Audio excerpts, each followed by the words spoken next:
পূর্ণ শক্তির দল না হলেও নিউজিল্যান্ডের বিপক্ষে সতর্ক থাকতে হবে বাংলাদেশকে, বললেন নান্নু। সাফল্য পেতে টপ অর্ডারে সাইফ শান্তদের আরও দায়িত্বশীল হওয়ার আহ্বান। পিএমও এর নিয়ম লঙ্ঘন করে ফেঁসে যাচ্ছে আইপিএলের দল রাজস্থান। ডাগআউটে বসে ফোন ব্যবহার করা সমালোচনা, তদন্তে নেমেছে বিসিসিআই। বরখাস্ত মোহামেডানের প্রথম লিগ শিরোপা উপহার দেয়া কোচ আলফাজ আহমেদ। ক্লাবের ব্যর্থতার দায়ে করা হলো বলির পাঠা ভারপ্রাপ্ত কোচ আব্দুল কাইয়ুম সেন্টু। ডোপ টেস্টে পজিটিভ হয়ে 2 বছরের জন্য নিষিদ্ধ ভারোত্তোলক মাবিয়া আক্তার সীমান্ত। বিইউর দাবি জানা সত্ত্বেও নিয়েছেন নিষিদ্ধ ড্রাগ, অভিযোগ অস্বীকার। যেহেতু আমি ইচ্ছাকৃত করিনি, আমার মেডিকেল ডকুমেন্টসই ছিল, আমি সশরীরে ওখানে প্রেজেন্ট হয়ে স্যাম্পল দিয়ে। ওয়ানডে বিশ্বকাপে সরাসরি সুযোগ পেতে হলে কোনো প্রতিপক্ষকেই ছোট করে দেখা যাবে না। নিউজিল্যান্ড পূর্ণ শক্তির দল না হলেও সতর্ক থাকতে হবে বাংলাদেশকে। সাফল্য পেতে টপ অর্ডারের সাইফ শান্তদের আরও দায়িত্বশীল হতে হবে বলে মনে করেন মিনহাজুল আবেদিন নান্নু। এদিকে প্রিমিয়ার লিগের সূচি নিয়ে এখনও চূড়ান্ত সিদ্ধান্ত না আসলেও ক্লাবগুলোর চাহিদা অনুসারে আগামী মাসের শুরুর দিকে হওয়ার সম্ভাবনাই বেশি বলে জানিয়েছেন বিসিবির টুর্নামেন্ট কমিটির প্রধান নান্নু। সাইফ হাসান খুব অল্প সময়ের জন্যই জ্বলে উঠেছিলেন। এশিয়া কাপে ঝলক দেখালো, এরপর টি-20 কিংবা ওয়ানডেতে বড্ড মলিন এই ব্যাটার। পাকিস্তান সিরিজে 3 ম্যাচে করেছেন মাত্র 52 রান, ওপেনিংয়ে যা একেবারেই বেমানান। নিউজিল্যান্ড সিরিজেই হতে পারে শেষ সুযোগ। প্রধান নির্বাচকের কথায় সেটা আজ করতে পেরেছেন সাইফ নিজেও। তাই তো মিরপুরে একাই নিজেকে পরিণত করতে ব্যস্ত সাইফ। অভিজ্ঞতা, সাম্প্রতিক ফর্ম বিবেচনায় এগিয়ে থাকলেও সাইফের জন্য একাদশে সুযোগ মিলছে না সৌম্যের। আরেক টপ অর্ডার ব্যাটার শান্ত নেই রানের মধ্যে। শেষ 10 ওয়ানডেতে করেছেন 157 রান। নিউজিল্যান্ড সিরিজে সাফল্য পেতে এই পজিশনে আরও দায়িত্বশীল ভূমিকা রাখার পরামর্শ নান্নুর। আমাদের এখানে দীর্ঘদিন ধরে আমরা ওপেনার প্লেয়ারটা নিয়ে সমস্যা হচ্ছিল এবং মিডল অর্ডারে এখন যেটা সমস্যা হচ্ছে, তো আমার মনে হয় একটা বা পুরা ফুলফিল একটা দল কিন্তু ওইভাবে রেডি হয় না। এটাকে কিন্তু আস্তে আস্তে ডেভেলপ করতে হয়। এখানে টিম ম্যানেজমেন্টে যারা আছে এখন এদেরও দায়িত্ব আছে, কোন জায়গায় লেকিংস আছে এগুলিকে কিন্তু ঠিক ভালো মতো কাজ করে কিন্তু খেলোয়াড়দেরকে তৈরি করা। তো এখানে সম্মিলিতভাবে প্রচেষ্টা করতে হবে। এই নিউজিল্যান্ড সিরিজের উপর নির্ভর করে বাংলাদেশের ওয়ানডে বিশ্বকাপের ভবিষ্যৎ। মেগা আসরে সরাসরি খেলতে এই সিরিজ জিততেই হবে টাইগারদের। যদিও সেরা ক্রিকেটারদের অনেককে স্কোয়াডে রাখেনি কিউইরা, তারপরও টাইগারদের সতর্ক থাকতে হবে বলে মনে করেন নান্নু। নিউজিল্যান্ড যথেষ্ট ভালো দল এবং সব ফর্মেটেই কিন্তু একটা চ্যালেঞ্জ সবসময় যে কোনো দেশকেই দেয়। তো সেই হিসাবে নিউজিল্যান্ড সিরিজটা হালকাভাবে নেওয়াটা যাবে না, কারণ যেহেতু আমাদের হোম সোইলে খেলা, আমাদের পয়েন্টগুলি খুব দরকার আছে। এখানে হালকাভাবে চিন্তা ভাবনার কারণ ওরা অনেকগুলি খেলোয়াড় কিন্তু পরিবর্তন করে এসেছে।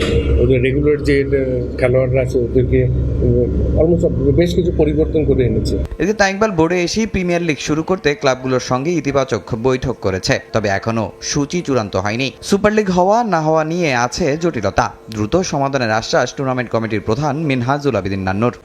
পিএসএল পর্ব শেষ, আপাতত দারুণ পারফরমেন্স দেখিয়ে দেশের ডাকে ঘরের ছেলেরা ফিরলেন ঘরে আজ সকালে। একসঙ্গে 4 টাইগার ক্রিকেটার মুস্তাফিজ, পারভেজ ইমন, তানজিদ তামিম এবং রিশাদ হোসেন ফিরে এসেছেন দেশে। পেশোয়ার জালমির হয়ে আরও একটি ম্যাচ খেলার অনাপত্তিপত্র দেওয়া হয়েছে নাহিদ রানা এবং শরীফুলকে। 14 এপ্রিল পহেলা বৈশাখের দিন ফিরবেন এই 2 পেসার।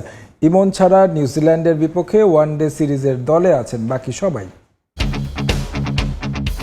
আইপিএলের দরজা বন্ধ হয়ে যাওয়া যেন আশীর্বাদ হয়ে এসেছিল টাইগার ক্রিকেটে। চিরপ্রতিদ্বন্দ্বীদের বৈরী আচরণের কারণেই কিনা বাংলাদেশের পাশে এসে দাঁড়ায় পাকিস্তান। পিএসএল এর নিলামে এবং সরাসরি চুক্তিতে প্রথমবারের মতো দল পান 6 ক্রিকেটার। বাংলাদেশের ইতিহাসে যা ছিল অবিশ্বাস্য এক ঘটনা। অম্লমধুর সেই পিএসএল শেষ করে এবার দেশে ফিরলেন ক্রিকেটাররা।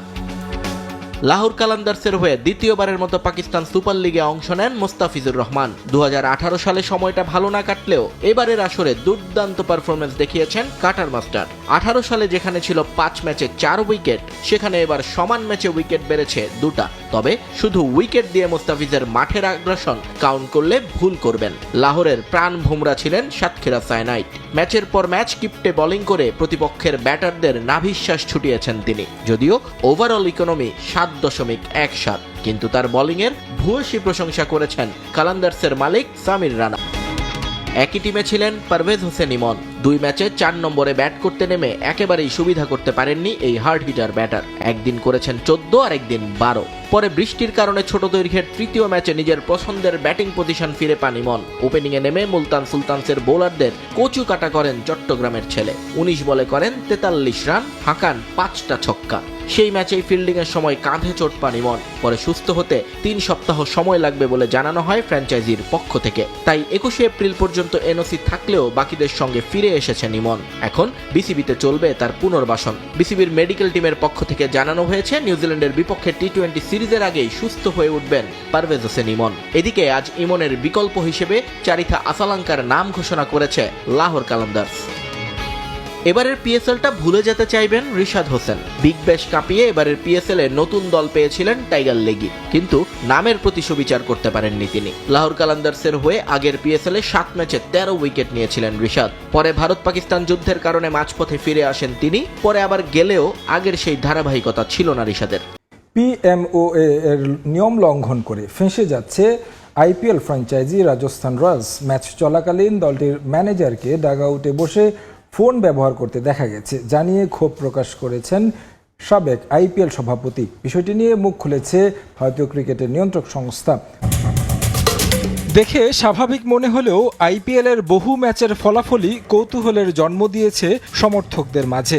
এমনকি ক্রিকেট বিশ্লেষকরাও বহু ম্যাচকে স্বাভাবিকভাবে মেনে নিতে পারেন না। ফিক্সিংয়ের সরাসরি কোনো অভিযোগ না থাকলেও একেবারে উড়িয়ে দেওয়া যায় না। এমন এক সন্দেহজনক ঘটনা ঘটল শুক্রবার রয়্যাল চ্যালেঞ্জার্স বেঙ্গালুরু এবং রাজস্থান রয়্যালসের মধ্যকার ম্যাচে। 11তম ওভারে দেখা যায় ডাগআউটে বসে নিজের পকেট থেকে ফোন বের করছেন দলটির ম্যানেজার রমি ভিন্দার। এ সময় তার পাশে বসা ছিলেন দলটির ওপেনার বৈভব সূর্যবংশী। তাকে উকি মারতে দেখা যায় রমির ফোনের দিকে। পুরো ঘটনা দেখা গেছে ক্যামেরায়। আইপিএল এর নিয়ম অনুযায়ী পিএমওএ অর্থাৎ প্লেয়ার ও ম্যাচ অফিসিয়াল এরিয়ায় প্রোটোকল অনুযায়ী মুঠোফোন এবং অন্যান্য ইলেকট্রনিক যোগাযোগ সরঞ্জাম ব্যবহার করার অনুমতি নেই, যার আওতাভুক্ত ড্রেসিং রুমের সামনে, খেলোয়াড়দের ম্যাচ দেখার জায়গা, থার্ড আম্পায়ার এলাকা, ম্যাচ রেফারি, খেলোয়াড় এবং ম্যাচ অফিসিয়ালদের খাবারের এলাকা, ডাগআউট এবং BCCI anti corruption and security management কর্তৃক নির্ধারিত অন্য কোনো এলাকা। খেলোয়াড় ও স্টাফদের স্টেডিয়ামে ঢোকার পরপরই ফোন ও স্মার্ট ওয়াচ জমা দিতে হয়। ম্যানেজার ড্রেসিং রুমে ফোন ব্যবহার করতে পারেন, এমনকি ডাগআউটে সঙ্গেও নিয়ে যেতে পারেন, তবে ব্যবহার করার সুযোগ নেই। বিষয়টি দেখভালের জন্য BCCI anti corruption and security ইউনিটের প্রধান কর্তৃক নিযুক্ত 2 জন বিসিসিআই অ্যান্টি কারাপশন ম্যানেজার পিএমওএ তদারকি এবং সঠিক প্রোটোকল অনুসরণ নিশ্চিত করার দায়িত্বে থাকেন। তবে এই সময় কেউ ছিলেন কিনা তা নিশ্চিতভাবে জানা যায়নি। একটু সতর্ক হয়ে খেললে নিউজিল্যান্ডের সঙ্গে সিরিজ জেতা সম্ভব বললেন মিনহাজুল হোসেন নান্নু।